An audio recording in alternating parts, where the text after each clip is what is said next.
Boa tarde, hoje vamos apresentar o nosso trabalho referente à disciplina de segurança do trabalho e ficamos com o tema riscos químicos. Somos da turma de Eletro 2 e os alunos que compõem esse grupo é a Isla Henrique, Isabel Silva, Josué Tarson e Raíssa Gabriele. Agora, eu, Raíssa, vou explicar o que são riscos químicos. Bom, o risco químico é uma probabilidade de sofrer agravo a que determinado indivíduo está exposto a manipular produtos químicos que podem causar-lhe danos físicos ou pode prejudicar a saúde do indivíduo. São considerados agentes de riscos químicos as substâncias, compostos ou produtos que possam penetrar no organismo do trabalhador, principalmente pela via respiratória, nas formas de poeira, névoas, fumos e gases, neblinas e vapores. Bom, agora eu vou falar alguns dos problemas que os riscos químicos eles podem trazer à saúde do trabalhador. Os carcinogênicos podem provocar tumores malignos e os mutagênicos geram problemas hereditários. Os narcóticos, por sua vez, eles podem deixar o trabalhador inconsciente e os neurotóxicos eles podem resultar em danos ao sistema nervoso do trabalhador. Substâncias como ácidos, substâncias como base, podem provocar irritações na pele e nas mucosas, por exemplo. O níquel, o cromo e as fibras sintéticas geram alergia, e o monóxido de carbono e os cianetos impedem o organismo de utilizar o oxigênio atmosférico, gerando morte por asfixia. Oi, gente, meu nome é Isabel e eu vou continuar a apresentação. Quais as vantagens de realizar o controle dos riscos químicos? Temos aí a segurança para os colaboradores.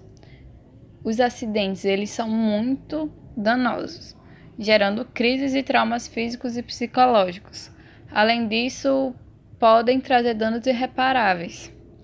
Então, continuando, temos a formação de um time capacitado, já que com um time consciente os colaboradores podem ajudar uns aos outros, assim é mais fácil evitar acidentes e problemas no meio laboral e proteção do meio ambiente.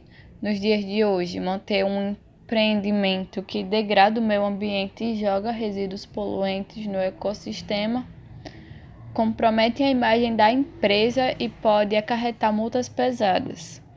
E como resultado, temos a garantia de um ambiente que favorece o trabalho na empresa, já que com uma boa política de conscientização e controle de riscos, o time trabalha com foco na prevenção. Assim, o clima organizacional fica favorável e os colaboradores têm mais qualidade de vida. Então, ao prevenir riscos ocupacionais na empresa, seja eles químicos, físicos, ergonômicos, mas voltando para a nossa parte, voltando para o nosso foco, que é os riscos químicos, o empregador faz com que os colaboradores se sintam seguros em seus postos de trabalho. Então, acaba evitando acidentes que gerariam traumas físicos e psicológicos e até os danos para a empresa, que teria que arcar com os prejuízos causados no acidente. E quando o clima está agradável entre empregador e empregados, até entre empregados mesmo, tudo na empresa flui melhor. A comunicação entre ambas partes pode evitar problemas no meio laboral. E, além de proteger o meio ambiente e contribuir para a imagem da empresa, temos como resultado final o bom desempenho dos trabalhadores e um bom desenvolvimento da empresa, profissões com mais probabilidades de riscos químicos. Algumas profissões apresentam maiores riscos químicos que outras. Embora todas possam estar expostas a esses riscos, temos como principais profissões que expõem o trabalhador a esse tipo de risco a área da construção, onde os trabalhadores estão expostos diariamente à poeira, assim como também o da área da mineração. Na metalúrgica, os trabalhadores ficam expostos a produtos químicos. Nas fábricas, como depende muito da finalidade que a fábrica foi criada, então pode ser por poeira, gases ou produtos químicos, e entre outros. Nos frentistas ocorre uma contaminação por substâncias químicas e nos soldadores por fumos e ou gases metálicos. Passando aqui, temos os equipamentos de proteção individual. E antes de citá-los, eu queria falar que os equipamentos de proteção individual e os equipamentos de proteção coletiva, eles servem para proteger o trabalhador, mas não servem para prevenir totalmente dos riscos que os trabalhadores estão expostos. Então, não adianta apenas usar equipamento de proteção, porque não vai eliminar o risco totalmente. Outras medidas devem ser adotadas, como eu já falei nos slides anteriores, e temos aqui como equipamentos de proteção para riscos químicos, respiradores, óculos de proteção, luvas de segurança, botas de PVC, cremes de proteção e avental de PVC. Opa, meu nome é Islan e eu vou falar de alguns acidentes químicos que marcaram a história.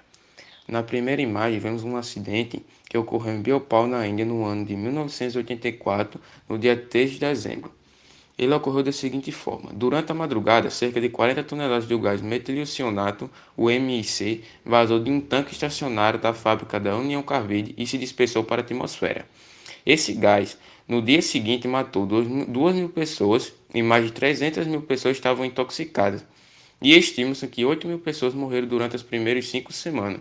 E ainda, após 30 anos, ainda ocorrem efeitos na saúde da população. Como mostra a imagem na direita, foi uma grande explosão, dá muita imagem de fumaça tóxica que matou muitas pessoas e ficou um dos maiores acidentes químicos marcados na história. Nesse segundo exemplo, mostramos os principais acidentes químicos nacionais, que foi o acidente da Boate Kiss, que ocorreu no ano de 2013.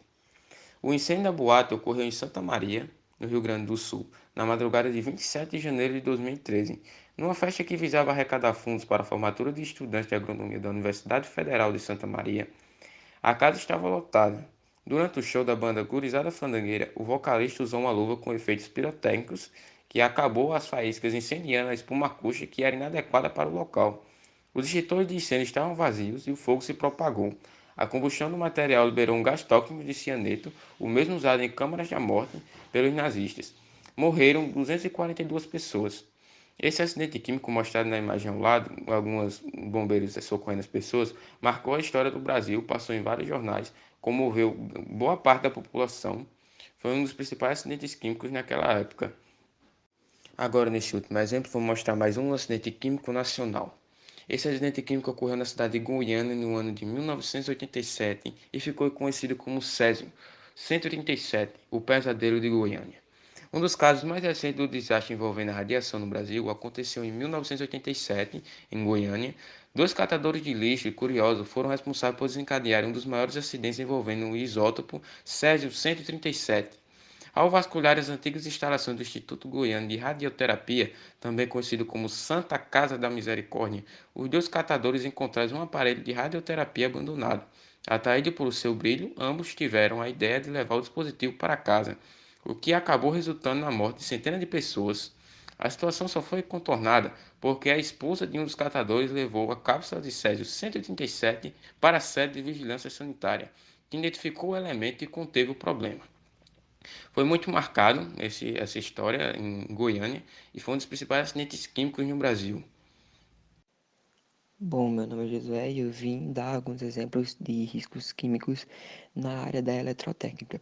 São vários exemplos, mas alguns deles são de explosões que podem ser provocados por arcos elétricos, setelhamentos de escova e motores, que quando há presença de gases e vapores explosivos, pode causar essa explosão.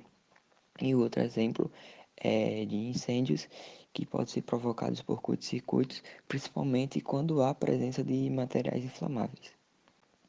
Agradeço por sua atenção e espero ter gostado do vídeo.